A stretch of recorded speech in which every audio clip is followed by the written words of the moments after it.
Monsieur le président, monsieur le ministre, mes chers collègues, nous examinons aujourd'hui une proposition de loi issue des travaux de la commission d'enquête menée à l'initiative de Madame la présidente Assassi. Cette commission d'enquête trouve son origine dans une polémique née à l'occasion de l'élection présidentielle.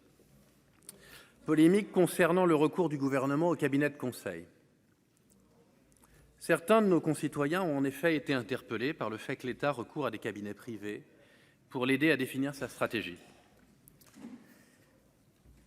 Mes chers collègues, et cela a été dit d'ailleurs par le président Bazin, aussi divers que soient ces services, l'administration n'a pas et ne peut pas avoir en interne les compétences requises pour faire face aux situations qu'elle doit gérer.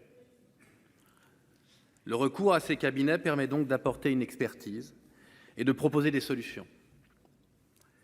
C'est ainsi que 72% des près des 900 millions d'euros dépensés par l'État en conseil durant l'année 2021 concernent des prestations informatiques. Tous les responsables politiques savent bien qu'ils ont eu recours aux prestations de conseil ou qu'ils y auront recours un jour. Et nos concitoyens français préfèrent sans doute que l'État prenne des décisions éclairées. La proposition de loi que nous examinons vise à imposer des obligations de transparence aux prestataires de conseil lorsqu'ils travaillent au bénéfice de l'État et de ses établissements, afin de prévenir les conflits d'intérêts, mais aussi afin d'éviter les allers-retours entre ces cabinets et l'administration. Pour cela, le texte étend le pouvoir de la Haute Autorité pour la transparence de la vie politique, déjà en charge du contrôle des principaux responsables et agents publics, ainsi que des lobbies. L'État n'est évidemment pas le seul à recourir aux prestations de conseil. Nos régions, nos départements et nos communes le font aussi très régulièrement. Pour des raisons de périmètre d'enquête, cette proposition de loi ne vise cependant pas les collectivités territoriales. Certains parmi nous s'interrogent cependant sur la nécessité d'inclure les plus importants d'entre elles dans ce dispositif. En vérité, notre groupe s'interroge plus largement sur l'opportunité d'une telle loi. Nous comprenons parfaitement les inquiétudes que l'activité de conseil a pu susciter, mais nous doutons que les moyens proposés soient efficaces et adaptés.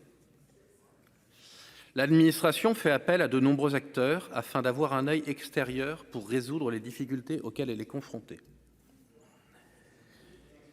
Nous croyons, mais manifestement nous sommes minoritaires, qu'il n'est pas malsain que public et privé puissent échanger des idées et des personnes. Par ailleurs, quels que soient les conseils, c'est toujours, mes chers collègues, le responsable politique qui décide et qui est responsable des décisions qu'il prend. Cela vaut également pour celle de recourir au conseil. Nous ne sommes donc pas favorables à la création de régimes spécifiques dont l'application est confiée à des autorités spécifiques qui disposeraient de pouvoirs d'enquête et de sanctions spécifiques. Enfin, nous craignons que cette PPL ne renforce des mots très français. Bureaucratie, création de rapports, renforcement de la lourdeur administrative et mécaniquement, augmentation du nombre de fonctionnaires. Ça peut intéresser certains, évidemment.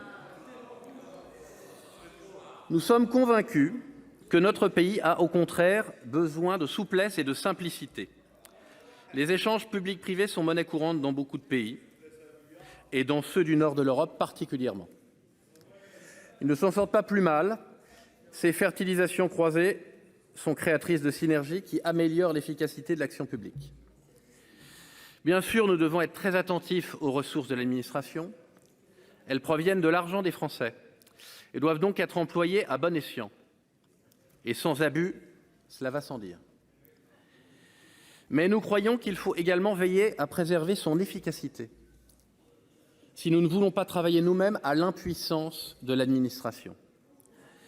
Le gouvernement a annoncé son intention d'encadrer davantage le recours aux prestations de conseil par les administrations publiques, et c'est une bonne chose. L'une des manières de réduire ce recours, la plus efficace pour les libéraux que nous sommes, c'est certainement de réduire le périmètre d'action de l'État, qui pourra ainsi se concentrer sur ses missions régaliennes, ses missions les plus essentielles et sur lesquelles il dispose d'une vraie expertise. Dans sa majorité, vous l'aurez compris, le groupe Les Indépendants ne votera pas comme M. Ravier ni comme certains autres sur ce banc et s'abstiendra.